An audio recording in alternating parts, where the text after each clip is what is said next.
Voilà, bonjour à toutes et à tous.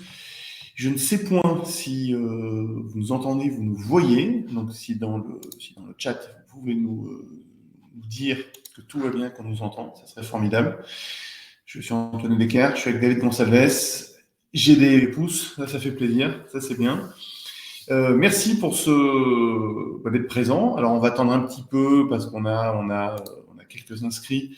Vous êtes 6 aujourd'hui dans la liste d'attente, mais il y a une trentaine de personnes qui doivent venir, un peu plus normalement, mais on verra. De toute façon, il y a la rediffusion pour ceux qui pourront pas être là.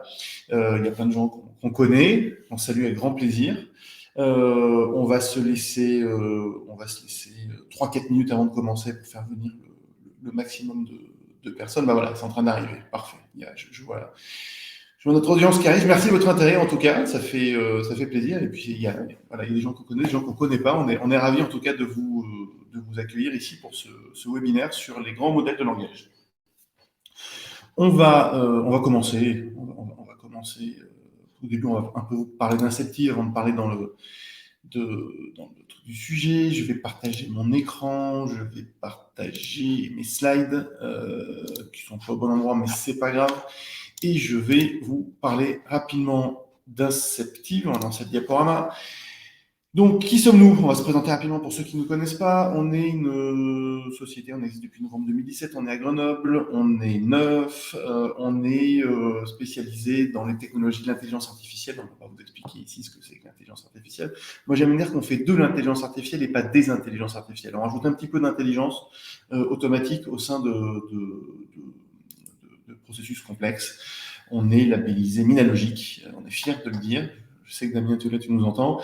Et puis, on est référencé par la BPI comme expert Data Yarn, d'autres petits labels, mais c'est les deux labels qui nous font plaisir, voilà, qu'on aime bien mettre. Ce qu'on fait, on accompagne nos clients dans leurs stratégies qui sont liées à l'IA. On va très en amont, on va faire des évangélisations, on va expliquer ce que c'est que l'IA, ce que n'est pas l'IA. On a une expertise lourde dans les technologies du machine learning, et puis on a un service, une plateforme SaaS qui s'appelle RoboFabrica, qui permet de créer des chatbots. Donc on a deux outils qui sont issus de nos recherches et développement, de notre recherche et développement. On a Igloo, qui est notre interface de création d'algorithmes, de modèles mathématiques, de modèles de machine learning, voilà, qui est un gros investissement qui nous permet d'être rapide, de trouver des solutions intelligentes à des problèmes complexes. C'est comme ça qu'on aime définir ce qu'on fait. Et puis on a RoboFabrica, qui est une plateforme de création d'agents conversationnels. C'est un des grands projets, David. Donc David, qui est ingénieur, qui s'occupe de toute l'architecture et toute la partie machine learning au sein de cette plateforme-là, entre autres. Et c'est une plateforme aujourd'hui qui sert des clients privés, publics. On fait 2 millions de conversations par an avec la plateforme aujourd'hui, et on a un outil qui répond bien aux personnes. Alors, c'est pas du tout des technologies qui sont basées sur des LLM, des grands modèles de langage dont David va vous parler principalement. En fait, on se retrouve à la croisée des chemins avec d'un côté des compétences en intelligence artificielle, en apprentissage automatique, en machine learning, et de l'autre côté, on se retrouve avec une plateforme et on connaît les problématiques des personnes qui veulent un chatbot pour trouver une information au sein d'un système complexe, pour faire une transaction avec un robot. On se retrouve un petit peu au milieu de tout ça. Voilà. Donc, je voulais vous dire qui on était. On va donner la parole à David, qui va vous présenter le plan de la présentation d'aujourd'hui. Donc, David, presse ton tunnel, je te laisse la parole. Bonjour à tous, merci d'être venus. Donc oui, l'objectif de cette présentation, c'est vraiment de vous faire soit découvrir, soit un peu mieux comprendre les modèles de langage et comment ils s'inscrivent au sein des diverses techniques d'intelligence artificielle, au sein de ce domaine-là, de vous présenter les expérimentations qu'on a fait avec ces technologies et les résultats de ces expérimentations. Alors, j'espère que vous êtes prêts, j'espère que vous avez les neurones branchés parce que ça va être un peu technique, mais j'espère qu'à la fin, vous aurez quand même une très bonne vision globale de cette technologie. Donc, on va regarder ensemble un petit peu on va récapituler un petit peu ensemble tout ce qui est IA, modèle langage, qu'est-ce que ça veut dire vraiment. Ensuite, on verra ensemble nos expérimentations et enfin les résultats. Alors, je vais zapper, on n'est pas encore très habile avec la plateforme, et on change de slide, voilà. On va faire un petit peu de glossaire avant, parce que je vais utiliser des mots de façon très très récurrente et il faut que tout le monde soit à l'aise là-dessus. Je vais souvent alterner entre GPU, carte graphique, GPU. En gros, c'est le matériel qui était utilisé surtout par des gamers, par des joueurs à une époque, mais qui a été très vite industrialisé parce qu'on s'est rendu compte que les cartes graphiques avaient des propriétés qui étaient très utiles pour les calculs qu'on utilisait dans le domaine de l'IA et dans le domaine des LLM notamment. Je ne sais pas si tu veux ajouter. Oui, ajouter simplement que c'est le moment de remercier un peu nos partenaires qui nous donnent un coup de main, parce que quand on fait des LLM, quand on fait grosso modo du machine learning, on a besoin de puissance de calcul. Voilà, c'est des choses qui sont extrêmement gourmandes en calcul. Et les GPU sont des pièces sur lesquelles il y a une énorme tension. Nvidia est le leader mondial de la vente de ce matériel-là. Ici, on a du matériel de gamers, comme dit David, on a du très gros matériel de gamers. Les jeunes qui nous voient, ils disent waouh, qu'est-ce que vous faites avec ça? On fait des calculs. Et on vient remercier les personnes qui nous ont aidés. Il y a notre partenaire OCI qui nous a prêté un serveur pour justement embarquer des cartes un peu solides. On a Shadow qui nous a prêté leur infrastructure. Shadow, on en parlera un peu plus tout à l'heure dans l'expérimentation, qui offre un service justement de cloud gaming, mais qui a aussi une offre de mise à disposition donc de cartes graphiques, de GPU. Et puis Nvidia, notre partenaire aussi, qui a du retard dans les cartes qu'on doit recevoir, mais qui nous aide vraiment, qui nous suit. Et on est super content d'être avec eux. Voilà. Donc, il y a vraiment une énorme tension sur ce marché-là aujourd'hui, pour tous les gens qui expérimentent des choses avec les GPU, avec les grands modèles de langage. Heureusement que les crypto-monnaies sont cassées la gueule, parce que c'était aussi utilisé par ça, donc ça permet d'avoir quand même un petit peu de matériel. Ok, donc voilà, je vais beaucoup alterner entre ces termes-là. Je vais aussi beaucoup utiliser le terme de modèle. En fait, qu'est-ce que c'est un modèle? Ça va désigner le modèle de langage. C'est l'outil mathématique et numérique qui va effectuer le travail qu'on attend d'un LLM, donc du modèle langage. Je vais également beaucoup parler d'entraînement, parce que là, on va parler d'IA, on va parler de traitement de texte, on va parler des modèles de langage. Et en fait, ces éléments, ces modèles, donc ces outils, ils ne sont pas nativement prêts à résoudre le problème qu'on veut résoudre. Il faut les entraîner. Donc, je vais beaucoup parler d'entraînement. Je vais parler de NLP aussi, c'est l'acronyme anglais pour le traitement de langage naturel. C'est toutes les techniques qui visent à traiter du texte, tout simplement, pour en extraire une information. Et enfin, je vais parler des LLM, des modèles de langage large. On va voir dans le détail. Comment je peux faire du coup pour le set, je le fais. Voilà. Merci. Donc, on va commencer à voir tout ça. On va faire un petit récapitulatif sur l'IA globale, parce que les LLM, les modèles de langage, s'inscrivent dans le traitement de langage naturel, et le traitement de langage naturel s'inscrit dans l'IA. L'IA, en quelques mots, c'est tout simple. C'est un ensemble d'outils qui vont nous servir à résoudre une problématique de façon automatique. Typiquement, on a en dessous de l'IA, on a divers domaines. On a de la robotique, on a de la vision pour la détection d'objets, on a du machine learning pour, par exemple, de l'analyse prédictive d'événements. On utilise également l'IA pour faire du traitement sur la voix, soit pour générer de la voix, soit pour passer de la voix vers du texte. Et enfin, le domaine qui nous intéresse aujourd'hui, on a le NLP, le traitement de langage naturel, qui est donc, comme je vous l'ai dit tout à l'heure, un ensemble de techniques pour, à partir d'un texte, en extraire de l'information ou en gros, traiter du texte pour en extraire une fonction intéressante à valeur ajoutée. Donc, on peut regarder quelques domaines dans le NLP, donc dans le traitement de langage naturel. On a par exemple la traduction, on a l'analyse de documents, on a les chatbots, donc comment ça s'appelle les chatbots tout simplement. Les agents conversationnels. Donc, dans ce cadre-là, donc, comme je vous l'ai dit, on a l'IA. Sous-domaine de l'IA, on a le NLP, le traitement de langage naturel. Et en dessous de ça, un des outils du traitement de langage naturel, ça va être les LLM, les modèles de langage large. Quelles sont les fonctions, qu'est-ce qu'on attend d'un LLM, en fait, tout ça? Eh bien, on attend à partir on va lui donner en entrée un contexte. Alors moi, quand je parle de contexte, c'est un début de phrase, ou en gros, un texte.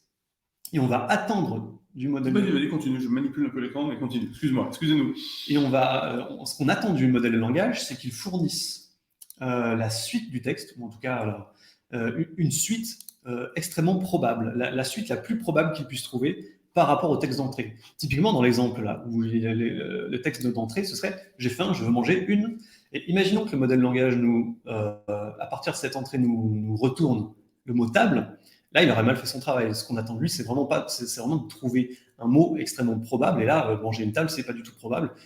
Là, le modèle ne fait pas la fonction attendue. Par exemple, s'il nous donne un aliment, là, on aurait effectivement la fonction attendue. Donc, la base du modèle de langage, c'est vraiment ça, c'est de fournir une suite probable à un début de texte. Bon, en tout cas, dans les LLM sur lesquels on a travaillé.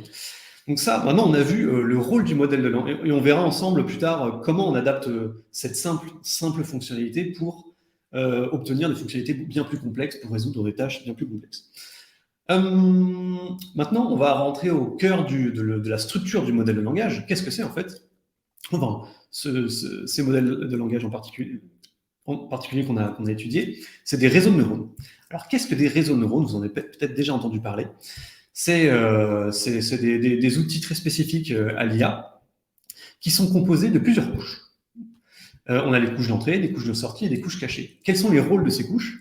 Eh bien, la couche d'entrée, c'est de réceptionner le contexte dont je parlais tout à l'heure, la phrase dont je parlais tout à l'heure, j'ai faim, je veux manger une. Eh bien, on va la positionner en quelque sorte dans cette couche d'entrée. Cette couche d'entrée va ensuite traiter de façon plus ou moins séquentielle à travers toutes les couches que vous voyez à l'écran. Donc, quand je parle de traiter, en fait, c'est tout simplement, ça va être des opérations, ça va être des calculs. Pour arriver jusqu'à une couche de sortie qui va nous donner l'information qu'on souhaite. Donc ça, c'est pour la partie, voilà, vraiment en interne, le réseau de neurones. Enfin, comment on peut visualiser l'infrastructure du modèle de langage. Alors, ce qu'il faut voir pour compléter, il n'y a pas 4 couches, c'est vraiment schématisé. Des couches, il y en a énormément. Dans les grands modèles, ouais. C'est un des paramètres, c'est beaucoup de données, c'est beaucoup de couches du réseau de neurones, c'est ça? C'est ça, c'est exactement ça. La caractéristique des LLM, c'est leur taille. C'est pour ça qu'on parle de modèle large. C'est que le nombre de couches que vous voyez là, ils sont composés de ce qu'on appelle les paramètres. On peut dire que c'est les petits ronds que vous voyez. Et ce nombre de paramètres est de l'ordre du milliard sur les modèles de langage large. On va voir un petit exemple de ce traitement séquentiel dont je viens de vous parler. On va prendre un exemple, un texte. Donc c'est un extrait du début de l'article de Wikipédia sur la France. Et on va regarder un petit peu comment le modèle de langage traiterait ce texte pour résoudre sa fonction, qui est, pour rappel, trouver une suite, la suite la plus probable à un début de texte. Donc tout d'abord, il faut savoir que le modèle de langage, on ne va pas lui donner en entrée directement le texte. On va traiter ce texte en amont. Donc par exemple, si on prend le texte surligné, la France en forme longue, on va le découper en ce qu'on appelle token. Alors je n'ai pas trouvé de traduction. Oui, de jeton français, mais ça remonte. Ça marche pas. Ouais. Donc on découpe cette phrase en token. Donc ça donne le token là, suivi du token France, suivi du token, vous ne voyez peut-être pas à l'écran, mais il y a le token virgule. Enfin bref, on va découper cette phrase en petits bouts. Token, c'est des bouts de série de caractères, c'est ça à peu près. C'est pas des mots. C'est ça, c'est pas forcément des mots. Ouais. C'est une série de caractères qui a été analysée en amont comme intéressant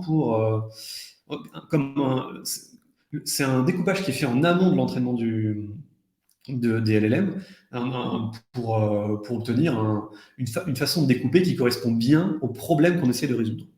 Ok.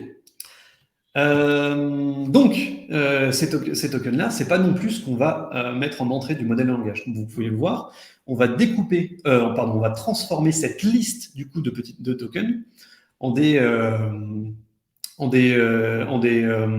identifiants uniques. C'est-à-dire qu'il va y avoir un numéro pour chacun de token. Là, comme vous pouvez le voir à l'écran, le là, ça va être le 68 278. France, ça va être 5221, etc., etc., etc., etc.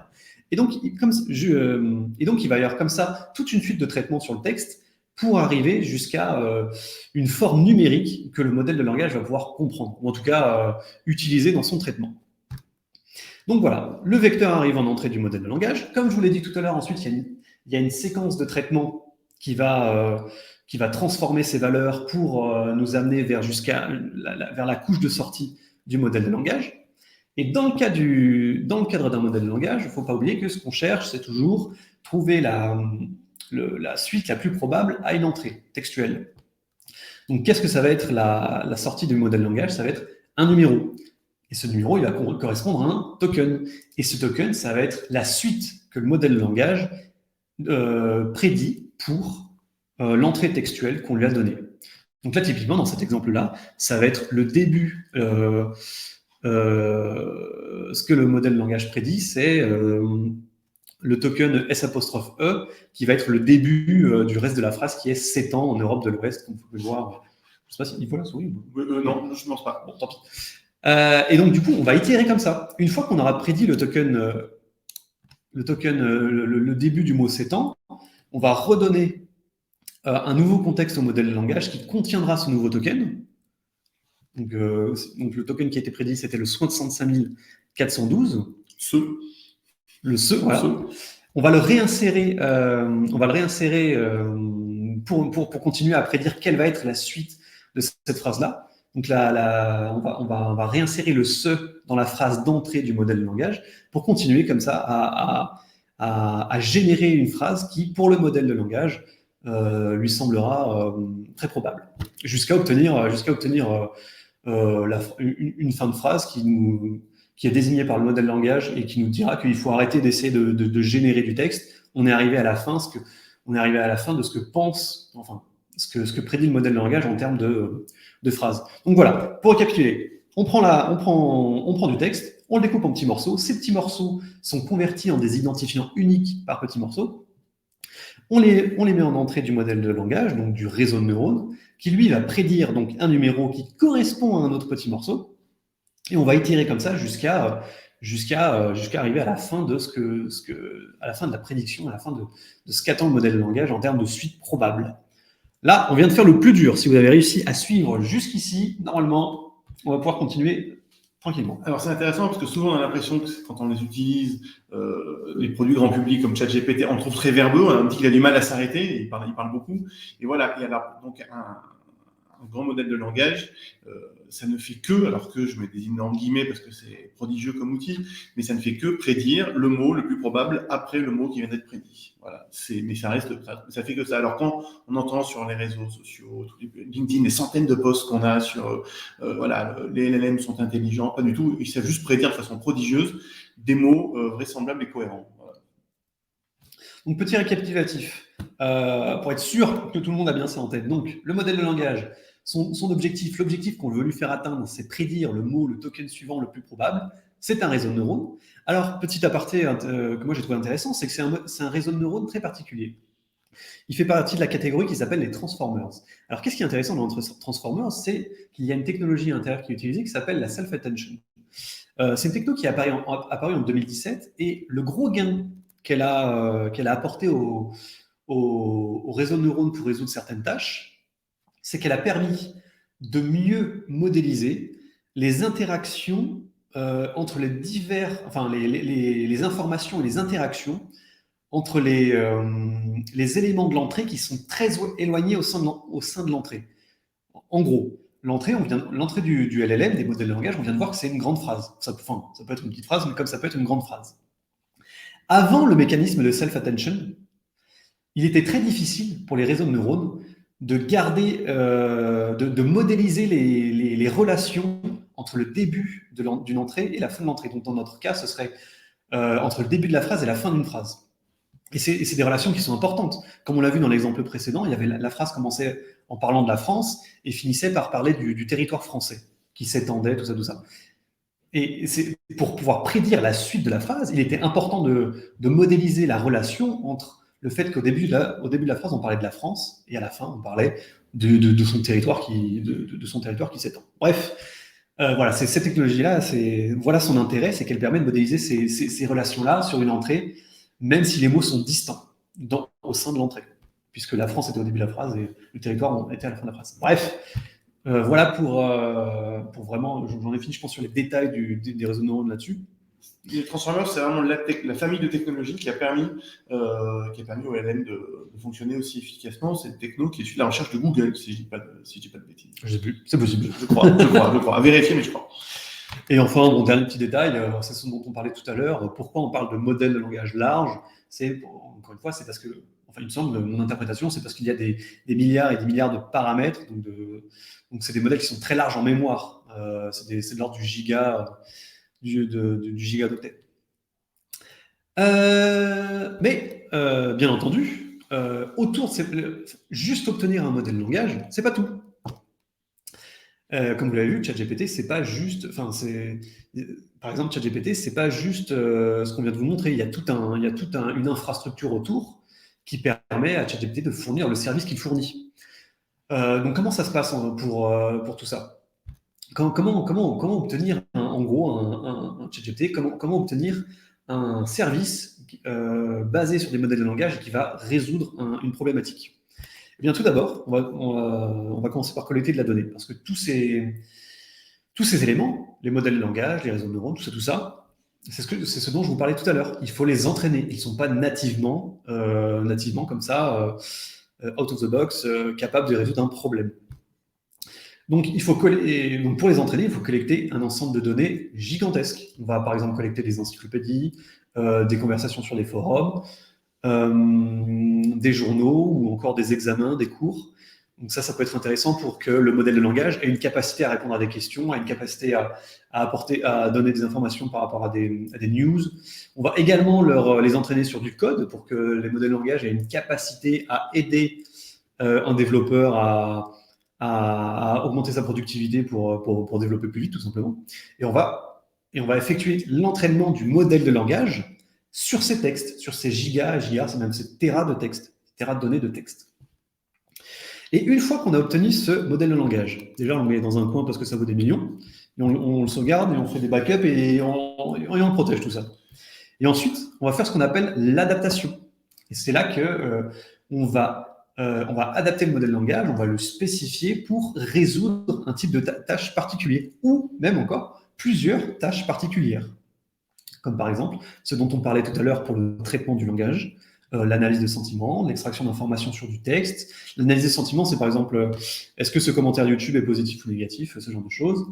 Pour de la traduction ou encore pour de la génération de texte, et c'est là que ça peut être intéressant pour, par exemple, oui, dans ChatGPT, il y a beaucoup de gens qui l'ont utilisé pour générer du texte, par exemple générer des emails à partir d'informations, ce genre de choses. Faire des raccourcis. Là, ce qui est vraiment intéressant, c'est de voir les deux parties. C'est que d'un côté, on a la partie donc, entraînement qui va être en utilisant les technologies que David a évoquées dans les slides précédentes, on va créer le grand modèle de langage, le LLM. Et puis ensuite, c'est bien, mais qu'est-ce qu'on en fait? Et c'était pour moi la grande force d'OpenAI avec leur GPT-3, quand ils ont sorti ça au mois de alors GPT-3, GPT-2, c'est ancien, hein, c'est des choses qui ont quelques années. GPT-3, c'est début 2022, et puis leur grand tour de force, c'était de créer un chatbot, en fait. C'est de dire, on va s'en servir dans un chatbot avec l'interface que tout le monde connaît plus ou moins, c'est tous chatter en ligne sur différents outils, et de lui mettre plusieurs capacités de traduction, il traduit très bien, de génération de texte, même d'analyse de texte, d'analyse de sentiments, il sait faire tout ça, et la force était de le mettre au sein d'un outil conversationnel aussi simple qu'un chatbot.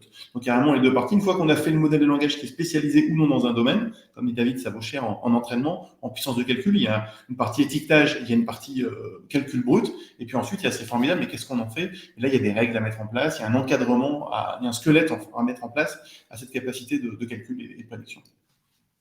Voilà. Par rapport à l'engouement, est-ce que tu veux... L'engouement, c'est ce que je dis, c'est que c'est des technos qui sont connus. GPT-3, il y avait plein de choses. Même le grand public en entendait un petit peu parler en 2022. Et puis novembre 2022, patatras, j'adore dire patatras, ChatGPT sort et il y a eu une utilisation exponentielle de l'outil, de ses usages, avec dès qu'un produit arrive dans le grand public, ça devient mainstream en fait. Il y a un engouement qui est très fort, avec un risque, et c'était un des sujets qu'on voulait évoquer dans ce petit webinaire, c'est toutes les questions qui sont liées à la souveraineté des données. Il y a un véritable danger à utiliser cet outil-là au sein de son organisation, au sein de son entreprise. Quand c'est pour faire une traduction de texte d'un courrier qu'on a écrit à sa mamie, c'est pas très grave. Quand on se met à envoyer des comptes rendus de réunion, par exemple, c'est formidable. Fais-moi le compte rendu de la réunion, on explique le contexte de la réunion, on met quelques lignes, on met quelques mots, et automatiquement, il va générer un texte qui est vachement cohérent, qui marche bien. Il peut y avoir des erreurs, mais ça marche pas mal. Mais on a envoyé cette phrase-là. Alors, ça ne veut pas dire qu'il y a chez OpenAI des gens qui vont lire automatiquement, qui vont extraire avec des cellules qu'on ne sait pas pour récupérer ces contenus de réunion. Mais le risque principal, c'est qu'ils apprennent avec ça. C'est tout le processus que David vous a expliqué. C'est possible que ça fait une formidable base d'apprentissage parce que du coup, on a un nouveau document qu'on peut apprendre qui est un résumé de réunion, par exemple, un compte rendu de réunion à générer. Et donc, on voit qu'il y a des choses qui ont été utilisées. Il y a des gens qui ont retrouvé des choses un peu curieuses au sein de ChatGPT qui évolue un petit peu tous les mois. Il y a un update qui est mis en place. Donc, il y a un vrai danger de ça. Il y a des entreprises qui interdisent de s'en servir. Samsung, par exemple, a communiqué en disant que c'est interdit. Des entreprises comme Apple ont dit c'est niet, on veut pas. Pour le code aussi, c'est super intéressant parce que c'est fort en code. Ça fait des choses assez. Je code très mal, moi, mais un petit peu, David, il paraît. Il y a des choses qui sont assez prodigieuses, mais c'est toujours risqué d'envoyer une partie de son code source, une partie de son intelligence à un outil comme ça qui va forcément le collecter. Au pire, l'utiliser pour vous espionner et au moins pire, apprendre et puis le reproposer comme service à d'autres personnes qui vont utiliser l'outil. Donc ChatGPT, c'est un véritable trou noir. À un moment donné, c'était même bloqué par l'Italie, puisqu'ils ne respectaient pas le RGPD, ça a été réglé un petit peu. Voilà, il y a un vrai, alors ils sont très forts, c'est un outil fabuleux, ils ont vraiment les deux, et l'entraînement et l'adaptation à ces problématiques-là. Ils ont 1 an, 2 ans d'avance sur tout le monde. Google est un petit peu derrière, à la traîne derrière ça. Il y a, heureusement, on va en parler, grâce à Llama, en fait, grâce à Meta qui a fait un coup de maître, et c'est là où je vais faire une transition, qui a mis à disposition des chercheurs un modèle de langage qui n'est pas GPT, qui est Llama, et qui permet à des gens comme nous d'expérimenter avec des moyens de puissance de calcul raisonnable. On n'a pas les moyens qu'on aimerait avoir. En tout cas, on peut faire déjà des choses, expérimenter. Et c'est la suite de la présentation que c'est ça. Donc, l'engouement, on revient un petit peu sur la slide d'après. Donc, il y a Llama qui a publié, Meta, pardon, donc Facebook, qui a publié fin février ce modèle-là. Clairement, à mon sens, pour faire un contre-feu à OpenAI, en disant, attendez, on va vous occuper un peu, on va mettre une alternative, une opposition au rouleau compresseur qui était OpenAI en mettant donc ce modèle-là. Je te laisse un petit peu analyser les quelques points que tu veux évoquer dans cette courbe-là, dans cette courbe physiologique. Non, on ne dit pas du tout. C'est pas grave. Dans cette frise chronologique. Voilà. Oui, donc il y avait déjà un engouement fort en 2022 et début 2023. Mais c'était un engouement du public et c'était aussi un engouement au sein de la science et ce genre de choses, mais de ce genre de domaine. Mais c'est un engouement qui a explosé au moment où, effectivement, Meta a mis à disposition des scientifiques et autres dans le domaine public. C'est son modèle de langage à lui c'est quelque chose, c'est un modèle de langage large qui a été entraîné sur des millions et des millions de textes. Des milliards. Des milliards de tokens en tout cas. Et avoir accès à une telle technologie, ça a donné un énorme élan à la communauté open source pour travailler dessus et faire des travaux dessus et essayer de l'améliorer. En tout cas, l'adapter à leurs problèmes. Donc par rapport à ça, on a l'université de Stanford qui a mis à disposition un premier travail qui s'appelle Alpaca. Donc là, ce qu'ils ont fait, c'est qu'ils ont adapté, encore une fois, Llama, le modèle de Facebook, c'est juste le LLM, le modèle de langage. C'est pas une adaptation pour faire de la conversation ou quoi que ce soit d'autre. C'est vraiment un modèle qui prédit une suite probable à du texte. Donc ça, si on veut l'exploiter, il faut la transformer, il faut l'adapter, comme on en parlait tout à l'heure. L'adaptation de Stanford, ça a été d'en faire un agent conversationnel capable de répondre à des instructions et à des questions. Et les performances étaient déjà très intéressantes. Ensuite, on a eu un autre modèle qui est sorti en mars, une autre adaptation qui est sortie en mars, qui s'appelle Vicuna. Alors elle, j'ai eu un petit coup de cœur pour elle parce que ses capacités sont assez impressionnantes. Ça a été adapté, encore une fois, pour répondre à des instructions très très variées. On fera une petite démonstration tout à l'heure, mais on voit qu'elle peut faire de la traduction, de l'extraction d'informations sur du texte, de la reformulation, bref, des capacités assez impressionnantes. Mais il n'y a pas eu que des adaptations qui ont été faites. Il y a eu un tel engouement qu'il y a eu des énormes frameworks de développement qui ont été mis en place pour manipuler les modèles de langage, comme par exemple GPT-4All. Et enfin, ce qui a été un petit peu une sorte d'apogée des adaptations, c'était le modèle qui s'appelle Koala, où là, les expérimentations qui ont été faites, l'expérimentation, c'était mettre à disposition des testeurs une interface pour chatter. Et il y a des testeurs qui allaient chatter avec... un coup, ils allaient chatter avec ChatGPT et un autre coup avec Koala. Eh bien, les expérimentations menées ont eu comme conclusion que les testeurs ne pouvaient pas faire tout le temps la différence entre Koala et ChatGPT. C'est des conclusions qui, à mon sens, sont un peu à prendre avec des pincettes parce que c'est des évaluations qui ont été faites de façon subjective. En tout cas, pas assez rigoureuse à mon goût. Donc, les performances restent impressionnantes. Clairement, de là à dire qu'on atteint les performances de ChatGPT, je pense qu'il va falloir itérer un peu plus sur les évaluations. Alors sur ça, juste deux petites choses. Ce qui est intéressant, c'est voir la rapidité. Là, c'est juste 1 mois et demi. C'était un train qui avançait avec David. On a commencé à regarder enfin David principalement, à regarder les évolutions de tous ces projets-là. Et on est monté dans un train à pleine vitesse, quoi. C'était tous les jours, il y avait des évolutions, il y avait des choses qui se réglaient. On bricolait quelque chose pour arriver à faire un test, et puis finalement la communauté avait apporté la réponse un petit peu différente. Enfin voilà, c'était assez intéressant. Et puis je fais un petit point de service, on a des questions qui arrivent au fur et à mesure. On va y répondre à la fin. Voilà. Bon, j'ai une première question. On répond à celle-là parce qu'elle arrive maintenant, puis elle parle de ce que tu posais. La question qui est arrivée qui est intéressante, c'est Jean-Pascal qui nous demande: bonjour et merci. Petite question, comment se fait le découpage en token concrètement? Est-ce que tu peux répondre à cette question-là? Est-ce que c'est un artisan tokenier qui coupe à la pelle des mots? Est-ce que c'est une fonction C'est mathématique? ça, on embauche. On embauche. Comment ça se coupe? Alors, la façon dont ça marche, c'est que donc, au sein du pipeline de prédiction, donc de la phrase vers la sortie du modèle langage, donc le token généré, on a effectivement donc cette phase de ce qu'on appelle la tokenisation. Et ça, c'est un outil spécifique. Par exemple, c'est un outil qui est même fait, qui existe par modèle. C'est-à-dire que pour Llama, on va avoir un outil de tokenisation spécifique pour Llama. Llama, pour rappel, c'est le modèle de Facebook, tout ça. ChatGPT, ils ont sûrement leur propre modèle de tokenisation à eux. Et nous, pour les modèles qu'on a entraînés, on a fait notre propre tokenizer aussi. Donc concrètement, comment ça se passe? On a, alors pour être honnête, je ne suis pas allé dans le détail de la technologie. Moi. En fait, le tokenizer, il va avoir on va l'entraîner sur du texte. Lui aussi, on va l'entraîner sur beaucoup de texte. Et on va l'entraîner à découper ces textes pour optimiser à la fois sa représentation, donc le nombre de tokens qu'on va avoir, parce que tout ça, ça va générer ce qu'on appelle un dictionnaire. Donc pour chaque token, il va y avoir le dictionnaire, c'est ce qui va représenter pour chaque token un identifiant unique, l'identifiant dont je parlais tout à l'heure, le numéro dont je parlais tout à l'heure.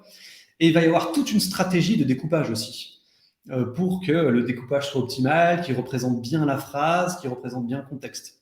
Après, dans le détail de ces stratégies de découpage, je ne peux pas aller plus loin, puisque je me suis vraiment concentré sur l'entraînement des modèles de langage, qui m'en paraît être le step à accomplir pour vraiment pour acquérir une expertise dans ces technologies. Donc en fait, aujourd'hui, il y a des technologies, il y a des outils de tokenisation que tu as utilisés tout simplement pour faire ça. C'est ça. Mais il y a des outils aussi pour reproduire son propre. Pour créer son propre. C'est ça, ce qu'on a fait, mais on a laissé ça de côté, on est reparti sur des outils existants. Ok. Donc, s'il y a des questions, vous les mettez vous n'hésitez pas à en poser. J'espère qu'on a répondu, et puis on est joignable après, bien entendu. On va revenir sur notre freeze et on continue maintenant les expérimentations. Qu'est-ce que tu as fait, David, pendant ces 3 derniers mois? Entre autres, parce qu'il y a des robots fabriqués aussi. Non, donc, nos objectifs. On avait 3 objectifs principaux. C'était la prise en main du modèle de Meta, de Facebook, qui avait été mis à disposition du grand public. Quels étaient ses avantages, ses performances, mais aussi ses coûts à la fois en temps de calcul et ses coûts réels en numéraire. Quel matériel il faut pour faire tourner Llama, tout simplement. Ensuite, on voulait se donner un objectif un peu plus concret, qui était la restitution d'informations qui est contenue dans un corpus documentaire à partir d'une question. Donc, en gros, on avait la documentation de notre plateforme RoboFabrica. RoboFabrica, pour rappel, c'est une plateforme pour faire des chatbots. Donc, on avait cette documentation-là, et on voulait pouvoir faire de la restitution d'informations à partir de. Donc, on posait une question et que le modèle de langage soit capable, en tout cas que l'outil soit capable d'aller chercher l'information dans notre documentation pour pouvoir répondre à un utilisateur. On voulait faire la même chose sur le code pénal, pouvoir poser des questions sur le code pénal. Et enfin, sauf que tout ça, c'était basé sur le modèle de langage de Llama. La restitution d'informations, elle devait être le cœur de l'outil qui devait faire cette restitution était basé sur Llama. Et ensuite, pour diverses raisons, on a voulu passer sur des modèles de langage qu'on aurait fait nous-mêmes, from scratch. Comme ça, on se passerait de l'outil de Facebook, tout simplement. Il y a des licences, on en parlera plus tard, qu'il y a des licences. On ne peut pas faire un outil commercial aujourd'hui avec Llama typiquement. Mais tiens, ça tombe bien, ce que tu as nous expliquer. Quelle précision, c'est magnifique. C'est beau. C'est ça, le problème, en tout cas pour une entreprise comme nous, le problème qu'on a avec Llama, c'est qu'on ne peut pas utiliser ce modèle ce LLM pour des outils commercialisés. On peut en faire pour de la recherche, comme ce qu'on a fait, hein. Pour explorer le domaine, pour essayer d'apporter une pierre à l'édifice, mais on ne peut pas revendre, tout simplement. Bref, on le revendre et rendre un service basé sur cette technologie. La licence l'interdit. C'est ça, c'est ça. Du coup, pour la prise en main, qu'est-ce qu'on a fait? Eh bien, on a utilisé les diverses adaptations qui ont été faites par d'autres acteurs open source, ceux dont je vous parlais tout à l'heure, l'université de Stanford, tout ça. Vas-y, continue. Oui, donc on a voulu utiliser. Donc ceux qu'on a testés, c'était donc le modèle de l'université de Stanford, celui qui s'appelle la Bacalora. On a essayé les modèles de Dolly et MPT-7B qui sont de Databricks et Mosaic ML.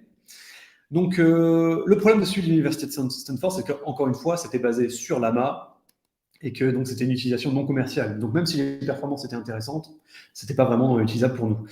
Pour ce qui est de Dolly et MPT-7B, donc là, ce qui était bien, c'était que la licence était très permissive pour faire du commercial. Sauf que en termes de performance, on n'y était pas. C'est-à-dire que afin de réussir à obtenir ce qu'on veut du modèle, il fallait lui donner beaucoup d'indices. Je reviendrai peut-être là-dessus plus tard. Et également, il y a un problème au niveau du langage. Il n'était pas du tout entraîné sur du français. C'était des modèles qui n'étaient pas du tout adaptés pour du français, donc on est un peu passé dessus. On a également utilisé StarCoder, qui était un modèle spécialisé pour l'aide au développement logiciel, donc pour la complétion de code, en gros. Donc, encore une fois, gros avantage, c'était la licence très permissive. Le petit problème, c'était encore une fois au niveau des performances, parce que, alors, on pouvait arriver à ce qu'on voulait avec StarCoder. Le problème, c'est que lui aussi, il faut lui donner beaucoup, beaucoup d'indices. Si on lui donne, vous savez, quand je parle d'indices, excusez-moi, si vous vous souvenez, je parlais du contexte. Le contexte, la phrase qu'on met à l'intérieur en entrée du modèle du LLM pour obtenir une prédiction. Dans le cadre du code, qu'est-ce qu'on fait? C'est on va lui donner un tout début de code et on va lui demander de compléter ce code. Ou encore, enfin, il y a toute une série de façons de faire. Mais voilà, le principal, c'est on lui donne un début de code et il va nous donner le reste. Bref. Et avec ChatGPT, par exemple, il suffit de lui donner vraiment mais que quelques indices. Donc les indices, on les met dans ce contexte, dans le début du code, qu'on insère dans le modèle de langage, en entrée du modèle de langage. Et le nombre d'indices à donner à ChatGPT pour obtenir une génération de qualité est très petit. Par contre, pour StarCoder, il faut faire l'effort de vraiment donner plus d'indices pour qu'il génère ce qu'on attend de lui. Il faut beaucoup de contexte, en fait. Il faut qu'il y ait beaucoup d'informations sur le contexte. C'est ça. Et enfin, Vicuna, celui dont je vous ai parlé tout à l'heure, qui est basé sur Llama. Donc encore une fois, un gros problème au niveau de la licence non commerciale. Mais par contre, en termes d'avantages, c'est la versatilité de ses capacités. Encore une fois, il peut faire de la traduction, il peut faire du résumé, de la restitution d'informations. Moi, j'ai été très, très impressionné par les performances de ce modèle-là. Donc voilà, c'est en gros ce qu'on a exploré pour la prise en main du modèle de Llama. On fait une petite démo avec justement Vicuna qu'on a installé sur un de nos serveurs pour vous montrer un petit peu les résultats. Je vais donc changer de... excusez-moi, je suis un peu lent, c'est toujours un peu ça. J'ai mes lunettes, je ne fais pas grand-chose. Partager, voilà, le bouton partager est ici. Je demande de partager. Voilà, on revient à l'écran. Là, tu as désactivé, je crois. Désactivé. Maintenant, je vais repartager l'écran et je vais demander le tac. Share. Et là, on a donc l'interface. Vas-y, je te laisse faire. Est-ce que vous voyez ce que c'est? Je vais peut-être grandir un peu. Ouais, je vais zoomer. Je vais un peu, ouais. Je vais zoomer. Tac, on va faire avec le. Voilà, comme ça, vous voyez mieux. On descend. Je vais te laisser manipuler parce que, encore une fois, je ne suis pas très à l'aise. Qu'est-ce que je vais manipuler? Donc, tu m'as dit, tu m'as mis de côté des phrases. J'ai des petites phrases à mettre en entrée. Donc, ce qu'on voit là, c'est l'interface. Donc là, ce qu'on va faire, la démo, c'est l'outil d'abord. Ce serait juste pour voir la traduction. Donc, un petit truc de traduction, une fonction de traduction, tac. Voilà. Donc là, ce qu'on fait, c'est qu'on va lui mettre en... Vas-y, je manipule.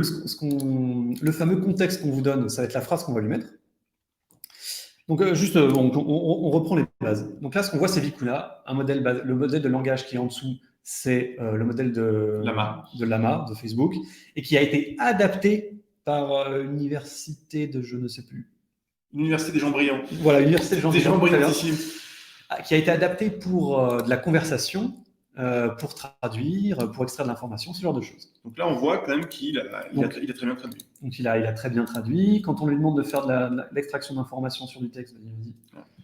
Donc là, on lui met instruction. Vas-y, explique un peu. On lui donne une instruction à suivre. Donc, utilise le contenu suivant pour répondre à la question. Le contenu, on lui donne. En gros, c'est une phrase sur Inceptive, une phrase toute simple. Inceptive est une petite entreprise française, tout ça. Elle est dirigée par Corinne Rebois et un de ses employés s'appelle Maëva. Elle aime le chocolat. Et quand on lui pose la question, pour rappel, l'instruction, c'est utilise le contenu pour répondre à la question.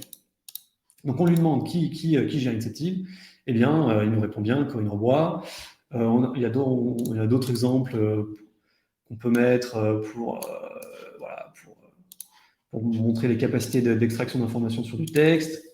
Cette fois-ci, on lui demande si Maëva aime le chocolat. Oui, elle aime bien le chocolat, comme c'est écrit dans le texte. Qu'est-ce qu'on a d'autre? On peut demander de façon... Je mets celle-là, David. Tac. Oui, voilà, une petite dernière. On va pas toutes les faire, sinon ça va être un petit peu long, mais... Si on lui demande si elle déteste le chocolat, et donc là, il comprend bien que dans l'information qui est donnée, on voit bien que Maëva aime le chocolat, donc ce n'est pas vrai. Donc ça marche plutôt bien, ça tourne sur un de nos serveurs, sur un de nos machines ici de production, voilà, c'est des choses qu'on peut avoir chez soi en fait. Voilà. Il faut bien comprendre que là, il y a des millions de dollars de recherche qui tournent sur nos serveurs et auxquels on a accès pour faire de la recherche. Et c'est pareil pour tout le monde, c'est assez impressionnant. Donc voilà, c'était la petite démonstration sur une adaptation d'un modèle de langage qui est open source. On va revenir sur la suite. On va revenir sur la suite. Donc ça, pour rappel, c'était la prise en main de Llama. Oui. Ensuite, ce qu'on voulait faire, c'était de la restitution d'informations d'un corpus documentaire à partir d'une question. Donc, par exemple, pour RoboFabrica, on a la documentation de RoboFabrica. On voulait pouvoir poser une question sur cette documentation. Juste, on vient de voir le test, c'est très simple. La réponse est dans la réponse dans la question qu'on lui donne un contexte. C'est juste sa capacité à extraire et à comprendre à l'élément de ce qu'on lui donne. Là, c'est le step au-dessus. Voilà, on a des choses beaucoup plus complexes, le code pénal qui est un peu plus chargé, on a la documentation de notre plateforme RoboFabrica qui est un petit peu moins chargée que le code pénal, mais qu'on connaît bien. Donc, s'il se trompe, on est capable de savoir s'il se trompe pas. On n'est pas expert en code pénal. Et donc, on s'est dit comment est-ce qu'on peut, sur un contexte beaucoup plus grand, comment est-ce qu'on peut faire pour arriver à répondre à une question sur ces deux types de documents. C'est ça, on vient d'aborder le problème principal de toutes ces expérimentations, c'est la taille du contexte. Le contexte, vous vous souvenez, c'est la phrase d'entrée qui va nous permettre de prédire la suite de la phrase. Et ce contexte, il est limité dans un modèle de langage. Alors, il peut être de 128 tokens, il peut être de 1024 tokens, il peut être comme sur GPT-4 de OpenAI de 60 000 plus tokens. Mais voilà, ça reste limité. Si on veut interroger une base de données gigantesque, on ne pourra pas mettre toute la base de données dans ce contexte. Il va falloir retravailler tout ça et créer un pipeline d'extraction d'informations. Enfin, ça, c'est l'une des techniques. Nous, on en a essayé 3. Le fine-tuning, le prompt context et le prompt context with search pipeline. On va les voir tous en détail ensemble. Donc, le fine-tuning, qu'est-ce que c'est? Mais en fait, c'est la même technique dont je vous parle depuis tout à l'heure. La technique qu'a utilisé Stanford pour créer Alpaca, la technique qui a été utilisée pour créer Vicuna, c'est l'adaptation. Et donc, mon objectif, c'était d'adapter un modèle langage, donc celui de Llama pour commencer, celui de Facebook pour commencer, et de l'adapter sur notre documentation. C'est-à-dire qu'au lieu de l'adapter à converser avec un humain, au lieu de l'adapter pour faire de la traduction, au lieu de l'adapter pour analyser les sentiments, c'était répondre à une question sur la documentation. C'est ça, son adaptation, c'était vraiment son instruction principale répond à la documentation de RoboFabrica. On n'a pas pu aller tout au bout de cette expérimentation, mais j'aimerais quand même la décrire parce que je la trouvais assez géniale. Enfin, la technique qui est derrière l'adaptation, je la trouve très intelligente. C'est-à-dire qu'il faut bien comprendre que ce soit l'entraînement d'un modèle de langage ou que ce soit une adaptation, c'est quelque chose qui coûte très cher. C'est quelque chose qui est très cher en calcul, donc en matériel. En électricité, en tout ce que tu veux. De la folie.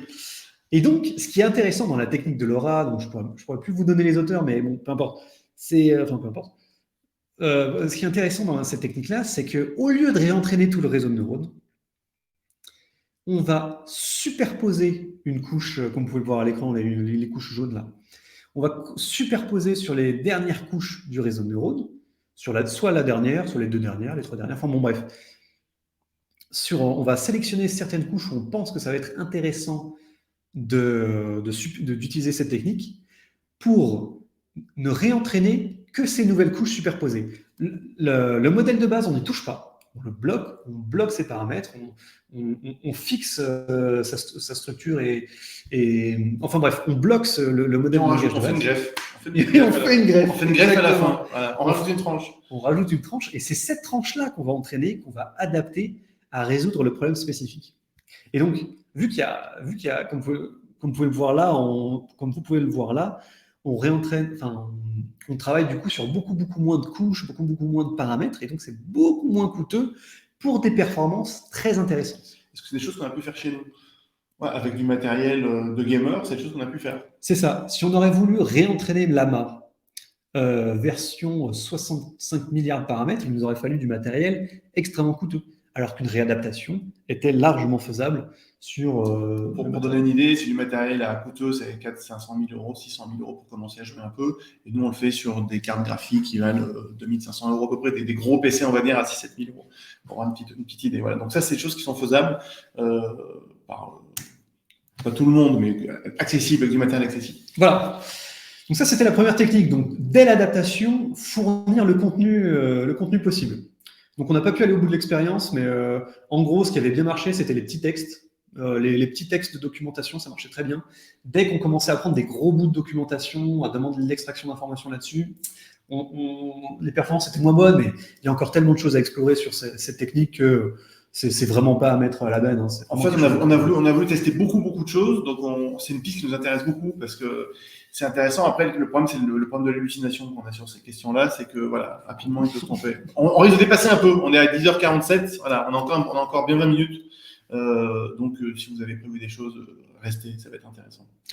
La deuxième technique qu'on a voulu utiliser, c'est ce qu'on vous a montré tout à l'heure, hein, c'est le prompt contexte, c'est-à-dire que dans le contexte, on va lui mettre le contenu, on va lui mettre du contenu, et il est censé trouver la réponse à la question dans le contenu. C'est ce qu'on a vu tout à l'heure. Et tout à l'heure, on a déjà vu aussi le problème de cette technique-là, c'est qu'on ne peut pas mettre dans le contexte tout le contenu, toute la documentation accessible. Donc, qu'est-ce qu'on fait? On rajoute un pipeline de recherche de contenu le plus pertinent, en tout cas les 3, les 4 articles, les 4 paragraphes dans la base de données, dans la base de connaissances, qui sont les plus probablement, qui contiennent le plus probablement l'information. Et ces 3-4 articles qu'on a trouvés, on va les mettre dans le contexte du modèle de langage, et ce sera au modèle de langage de trouver l'information au sein de ces articles. Donc, pour récapituler, qu'est-ce qu'on fait? On prend la question, on interroge la base de connaissances d'articles, de documentation, de tout ça, qui va nous sortir les 3-4 meilleurs articles, meilleurs paragraphes qui lui semblent les plus pertinents, mais à ce stade-là, on n'a toujours pas la réponse. On a un ensemble de documents qui potentiellement contiennent la réponse, mais on n'en est pas sûr. Et donc, là où va venir travailler le modèle de langage, c'est à partir de ces articles, donc comme vous pouvez le voir là, on va mettre ces articles dans le contexte. Donc, on va avoir l'instruction, utilise le contenu ci-dessous pour répondre à la question. Dans le contenu, on va mettre un article, les meilleurs articles qui ont été retournés par l'interrogation de la base de connaissances. Et ensuite, en dessous de ça, la question. Et le grand rôle du modèle langage, ce sera d'extraire l'information, si elle existe, dans les articles qui ont été mis dans le contenu. En fait, on pilote le prompt. Quand vous utilisez un prompt, c'est automatiquement, on va trouver les choses en fonction de sa limite, de le contexte est capable d'enregistrer. On va le piloter avec un moteur de recherche, quelque chose de plus classique. Il y a plein de solutions qui existent et ça permet d'avoir des résultats qui sont chouettes aussi. C'est ça. Le désavantage, donc les conclusions de ces 3 petites expérimentations, c'est ce que je vous ai... Pardon, je me perds tout seul. C'est ce que je vous disais tout à l'heure. Sur le fine-tuning, c'est-à-dire, si vous vous souvenez bien, c'est de l'adaptation directement sur la documentation. C'est ce que je vous ai dit tout à l'heure. Le petit texte, sur les petits textes, ça marchait très bien. Sur les longs textes, on n'a pas réussi à avoir des bonnes performances. Sur du prompt contexte simple, c'est-à-dire que il n'y a même pas d'interrogation d'une base de connaissances en amont. On voulait juste tester la capacité la capacité du modèle de langage à extraire de l'information d'un contenu. Alors ça, c'était assez impressionnant. Si le contenu était présent, le modèle de langage Llama adapté réussissait à trouver l'information. Par contre, donc là, une très bonne performance, mais encore une fois, là, c'était presque un peu trop facile, puisqu'il n'y a pas de recherche du coup de documents. On lui donnait l'information et on voulait qu'il la recherche, tout simplement. Concernant la troisième technique, celle que je vous ai présentée, où d'abord on cherche dans une base de connaissances et ensuite, sur les 4-5 articles les plus pertinents, on cherche l'information dedans. Alors là, les performances se sont effondrées. Mais pourquoi ? Parce que le début du pipeline, le moteur de recherche n'était pas du tout assez adapté, on n'a pas eu le temps de travailler assez dessus. Donc le problème, ce n'était pas le modèle de langage, c'était la recherche en amont. Des meilleurs articles sur lesquels il faudra retravailler. Mais je pense que c'est sous-estimé parce qu'il y a un combo des deux, je pense, qui est intéressant. Et c'est vrai qu'on avait utilisé rapidement un petit moteur de recherche open source qui avait des bons résultats, mais qui n'était pas optimisé pour ce qu'on voulait en faire. En tout cas, voilà, c'est les trois façons. Et puis tu mets un grand warning en disant faire attention aux hallucinations, c'est ça, c'est le truc qui est. Oui, il y a deux choses. Il y a déjà notre méthode d'évaluation. Là, les 100% et les 10% qu'on vous met à l'écran. Il faut savoir que pour automatiser au plus vite notre capacité à évaluer les réponses d'un chatbot, on a utilisé ChatGPT. En gros, on lui donnait. En gros, on a utilisé ChatGPT pour évaluer notre modèle. Donc, ce n'est pas non plus une évaluation qui est à 100% sûre. Et ensuite, effectivement, vient le grand problème des hallucinations qu'on n'a pas du tout évalué. Qu'est-ce que c'est l'hallucination ? C'est quand un modèle de langage, malgré le fait qu'il n'a pas la réponse, ou alors il l'a, mais il se trompe, il va soit mentir, enfin pas mentir, mais il va apporter une information qui va sembler probable. Donc, par exemple, qui va sembler probable. Donc, on va poser une question et il va nous apporter une réponse qui grammatiquement est bonne, qui syntaxiquement est bonne, et même sémantiquement est bonne, mais qui est fausse. Mais qui est fausse. Ce que voudra dire la réponse sera complètement faux. Parce que lui, il est programmé pour donner des mots qui sont probables. Il n'est pas pour apporter une réponse vraie ou fausse. Voilà, c'est ça le truc. C'est lui, pas lui, le système. C'est ça. Le système est tellement entraîné à répondre quelque chose, à répondre des choses. Il répondra toujours, même s'il ne sait pas. Il va essayer de répondre dans tous les cas. Donc maintenant, pour parler un petit peu rapidement des matériaux, on va passer vite, je pense. Le matériel utilisé pour tout ça, encore une fois, pour entraîner ces modèles, il faut des GPU, il faut des cartes graphiques, il faut plusieurs machines qui ont plusieurs GPU pour effectuer les entraînements de façon plus rapide. Donc nous, on a utilisé ce qu'on a au bureau, tout simplement, dans un premier temps. Donc, on a commencé à essayer avec des CPU, donc des processeurs, mais pas graphiques. Donc ça, c'était une catastrophe. C'est beaucoup trop lent. Ensuite, on est passé sur divers modèles de cartes graphiques, la 1080 et la 4090. De NVIDIA, c'est ça. Pour évaluer les différences de performance.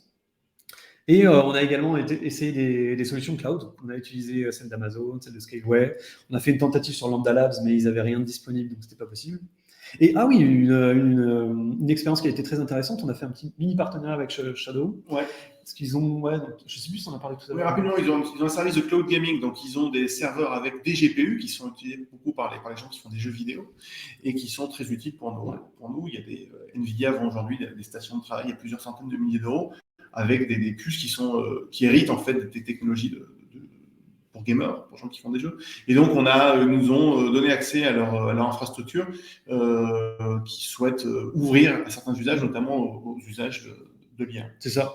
En fait, ce qui était très pratique avec le cloud de Shadow, c'était déjà la disponibilité et la facilité avec laquelle on pouvait configurer une machine avec plusieurs GPU ou pas.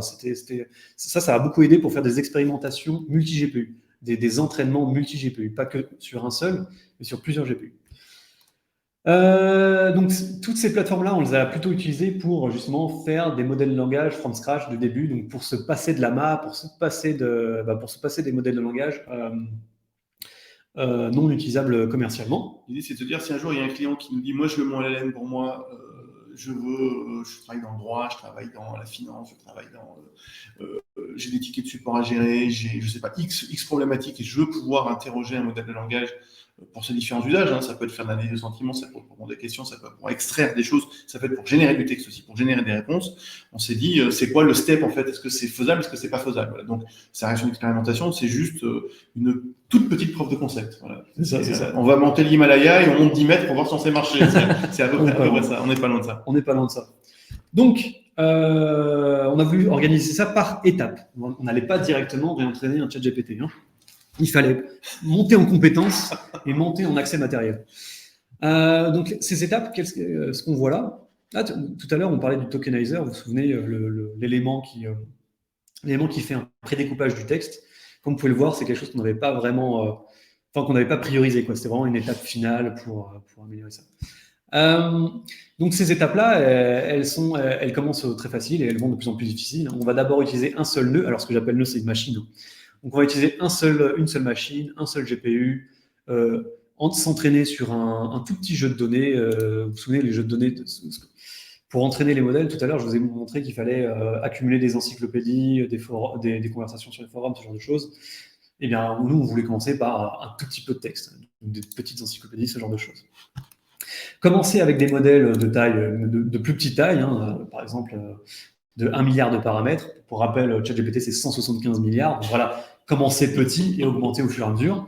Et avec un contexte assez petit aussi. Hein, pour rappel, le contexte, c'est la petite phrase qu'on met en entrée du modèle pour obtenir une prédiction. Commencer avec un contexte de 128 et augmenter au fur et à mesure jusqu'à 1024 et plus. Donc, d'ailleurs, petite remarque, pourquoi on a besoin de plusieurs machines et de plusieurs GPU? Eh bien, tout simplement, c'est pour... Il y a deux raisons pour lesquelles on a besoin de ça.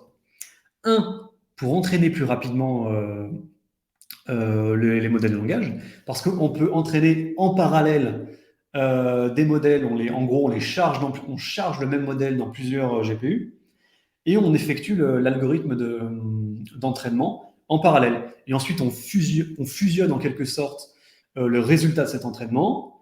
On fait un traitement, on renvoie le résultat de ce traitement aux différents GPU qui participent à l'entraînement, et on itère comme ça. On fait un traitement parallèle, on fusionne le traitement, on refait un traitement parallèle, on fusionne, et ça nous permet comme ça d'entraîner un modèle de langage de façon plus rapide, puisqu'on peut traiter plus de documents en un certain laps de temps. Et pourquoi sur plusieurs machines? C'est parce qu'on peut également paralléliser ça par machine. Au lieu de communiquer juste entre GPU, on peut également communiquer entre machines. Il y a des gros problèmes à faire ça, comme on va le voir tout à l'heure. Il y a des grosses problématiques liées à ça.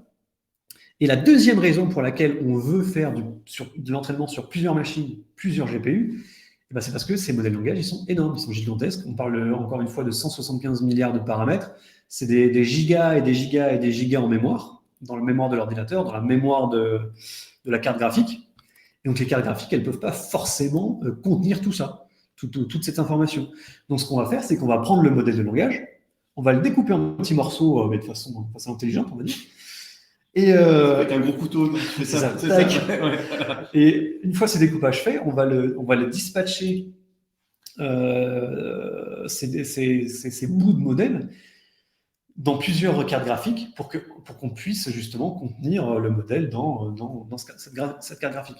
Et un modèle gigantesque qu'on ne pourrait pas contenir dans une carte graphique, et on peut le contenir dans 4, 5 cartes graphiques, et ainsi pouvoir réaliser notre entraînement. Donc voilà, on veut plusieurs machines, plusieurs GPU, à la fois pour aller plus vite, et à la fois pour ne serait-ce que pouvoir entraîner des modèles gigantesques. Alors, on a fait plusieurs tests, quelques performances avec plusieurs outils. On va passer vite dessus. Je pense qu'on va passer vite. On va passer vite dessus. C'est pas grave. Ouais, on va essayer. Allez, on prend encore 10 minutes. On a quelques questions auxquelles on va répondre.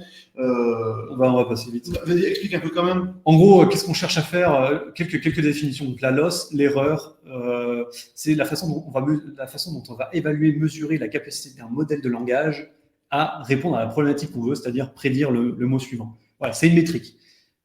Sachez que je passe beaucoup de choses, parce que là, la loss, c'est vraiment un domaine de recherche vraiment spécifique. L'évaluation la performance d'un modèle de langage, c'est quelque chose de très technique à faire. Il y a des gens qui sont des docteurs dans le domaine. Voilà, c'est pas une idée un peu du truc qu'on aborde. C'est pas trivial. C'est ça. Je passe sur le step et le temps. Je vais vous montrer rapidement quelques résultats. On va regarder les résultats sur une seule machine. Qu'est-ce qu'on voit là? On va passer sur celui-là, tant pis. On voit une courbe en fonction du temps de l'erreur. Donc, plus ça baisse, plus c'est juste. C'est ça. De 3 entraînements différents. Un effectué sur la 4090, qui est la meilleure carte qu'on a dans nos bureaux. Sur la A10, c'est une instance d'Amazon qui est en entre-deux, on va dire. Et la 1090 Ti, qui est une autre carte graphique. Vieille carte graphique, KK 180. Voilà. Donc, sans surprise, qu'est-ce qu'on voit? C'est qu'en fonction de la carte graphique, l'entraînement, le taux d'erreur diminue de façon plus ou moins rapide. Donc ça, c'est sans surprise. Mais ce qui est intéressant surtout pour nous, ça a été de valider le fait qu'on est capable d'entraîner un modèle de langage. Alors, pas gigantesque, c'est sûr, mais en tout cas, on a déjà ce premier step. Vous vous souvenez, on a plusieurs steps à résoudre avant d'arriver à ce qu'on veut. Ce premier step est résolu. Je voulais dire plein d'autres choses, mais tant pis. On va 5 minutes, qu'est-ce que tu voulais dire sur ça? On n'a plus le temps, je pense. On va passer sur... ce qui était intéressant, c'était de passer ensuite sur plusieurs GPU, plusieurs nœuds. Pour rappel, parce que pour s'entraîner plus vite, et à la fois pour... avoir des modèles plus grands. Avoir des modèles plus grands. Donc, encore une fois, on peut voir que on y est parvenu. Hein, c'est pas les mêmes technologies qui sont mises en place. Les algorithmes d'entraînement sont différents. Donc, il y avait un step à prendre aussi. Donc, on voit qu'on y est parvenu. Par exemple, le problème, c'est qu'on a rencontré le problème principal de ce genre de technique. Donc, qu'est-ce qu'on voit là? On voit l'erreur en fonction du temps pour la meilleure carte graphique qu'on ait au bureau et pour... donc là, c'est la courbe rouge, et la courbe orange clair, c'est pour le système distribué, donc sur 2 machines en même temps. Qu'est-ce qu'on voit? L'erreur diminue dans les 2 cas, très bien, mais dans le cas distribué, elle diminue à une vitesse bien inférieure à la vitesse sur notre carte graphique. Donc, il y a des problèmes de séparation, il y a des vrais enjeux de comment est-ce que je répartis sur plusieurs instances mon calcul. Alors là, le problème principal, c'était la communication.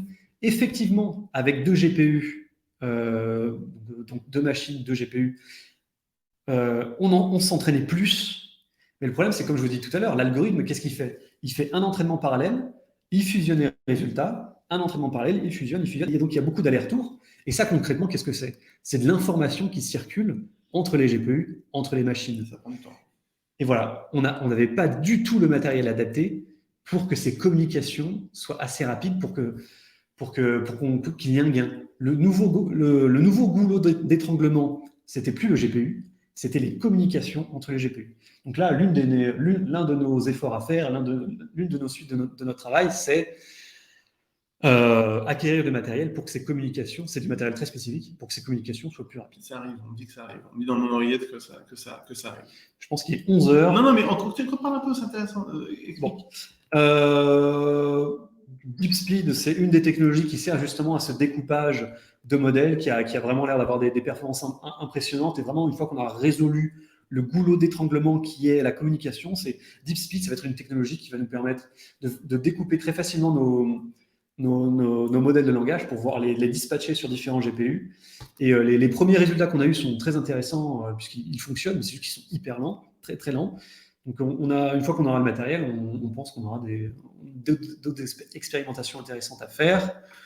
Très rapidement, donc sur la suite, nous, qu'est-ce qu'on envisage de faire après ça? Alors, comme vous pouvez le voir, il y a plein de sujets, de thèmes qu'on doit encore aborder, qu'on n'a pas encore la maîtrise, mais qu'on va aborder. Donc, par exemple, on n'a pas entraîné des modèles gigantesques, on n'est pas allé au-dessus du 2 gigas, il me semble. On n'a pas fait d'adaptation sur nos modèles de langage. On n'a pas étudié tout ce qui est la mise en production. Une fois qu'on a ce langage une fois qu'on a ce modèle adapté, il y a tout un système il y a toute une série de techniques à mettre en place pour de la mise en production. Il faut un peu de censure, il faut de la gestion, il faut ce genre de choses. Parce que c'est pas, parce que voilà, pour garder le contrôle sur l'output, sur ce que va dire le modèle. C'est pas sur étagère. C'est ça. On est loin de choses sur étagère. Il y a énormément, un fourmillement, je ne sais pas comment on dit, une effervescence. Il y a plein de choses qui sortent en open source super intéressantes. Il faut les comprendre, il faut les intégrer, il faut les corriger. Il y a vraiment beaucoup de sujets. On a fait qu'aborder une petite partie de la couche visible de l'iceberg. Ouais. Une petite partie quand même. On a quand même fait le tour. David me disait, mais je m'arrête quand? Tu t'arrêtes au 13 juin. Je lui fais pour rendre un petit peu avant. On a dû préparer un petit peu cette présentation. Il y a énormément d'enjeux. Il y a des opportunités qui sont très intéressantes et qui prouvent qu'on peut quand même arriver, à mon sens, à faire des choses. À profiter des grands modèles de langage sans forcément offrir tout ou partie de ces données à des opérateurs privés non français. Voilà, pour prendre la chose simplement. Voilà un petit peu nos conclusions. On attend un peu de matériel qu'on doit nous prêter pour faire ces calculs, pour régler un petit peu ces problématiques, pour voir notre capacité à. Mais on a quand même réussi, en 3 mois, on a quand même fait des choses chouettes, quoi. C'est ça. Je suis content parce qu'on a réussi à démontrer notre capacité à le faire, mais on n'a pas réussi à démontrer notre capacité à le faire dans un temps raisonnable. C'est-à-dire que les entraînements sont tellement longs à cause du problème de communication que c'est pas actuellement exploitable. D'où cette attente assez prenante sur ce matériel qui va arriver de ces 2 cartes, avec le matériel de connexion aussi, où on espère là vraiment pouvoir démontrer à la fois notre capacité à le faire, mais à le faire dans un temps imparti. On va prendre quelques questions. Il y a des questions qui sont arrivées entre-temps, donc on va les prendre avec un immense plaisir. On va stopper la présentation, on stoppe le partage, on désactive le partage d'écran. On a plusieurs questions. Une question de Pierre qui nous dit est-ce qu'un développement sur la base de la marque peut être utilisé au sein d'une entreprise, par exemple pour le codage automatique, même s'il ne peut pas être vendu? Alors c'est compliqué, ça, il faut voir avec des avocats spécialistes du droit, des licences. Je dirais plutôt non. C'est quand même explicitement écrit, il me semble, que c'est à des buts de recherche. Donc, si vous faites du développement qui va vous amener, non, je pense qu'il faut vraiment. Ouais. Il faut se blinder. Il faut voir des avocats. Il y a des gens très sérieux sur ces sujets-là. Alors, il avait fuité ce truc, bien évidemment, que la main est fuité quand Meta l'a mis à disposition fin février, 10 jours après, il était accessible. C'était des chercheurs au début qui avaient exclusivement récupéré, donc il y a plein de choses. Mais pour faire les choses dans les règles de l'art et dans les règles juridiques, il faut s'entourer d'un avocat. Donc je ne vais pas répondre à cette question-là. Il y a des grosses limitations à mon sens. Il faut lire le droit. Le droit, c'est du boulot. Donc on ne pourra pas répondre à cette question-là, même si jamais ça me semble compliqué. Voilà pour cette réponse. Dans le chat, on a 2 messages dans le chat. On a Jean-Pascal qui nous remercie. Super, merci, c'est génial. Merci Hervé de vos messages. Et puis Jean-Pascal qui vient de partir, qui disait qu'effectivement, il y a un avocat, Steven Schwartz, apparemment, je ne connaissais pas cette histoire-là, qui a fait couler de l'encre, puisqu'il a fait une stratégie de défense avec ChatGPT. ChatGPT a inventé des jurisprudences, tout simplement. C'était cohérent d'inventer une jurisprudence, ça fait sérieux, ça fait rire dans des conclusions de mettre la jurisprudence qu'il a inventée au passage. Donc voilà pour ça. On espère que c'était bien, on espère que ça n'a pas été trop dense. On vous remercie de votre disponibilité. Merci à tous et à toutes. On est à votre disposition si vous voulez parler de ces sujets-là. Et puis, peut-être qu'on fera un petit événement plus tard. Si jamais on fera peut-être un update de nos recherches à la fin de l'été, si jamais on a réussi à expérimenter là où on veut aller. On va vous remercier à tous et à toutes, une fois de plus. Merci beaucoup pour votre présence et vos questions. Et puis, à très bientôt. Au revoir. Merci. Au revoir.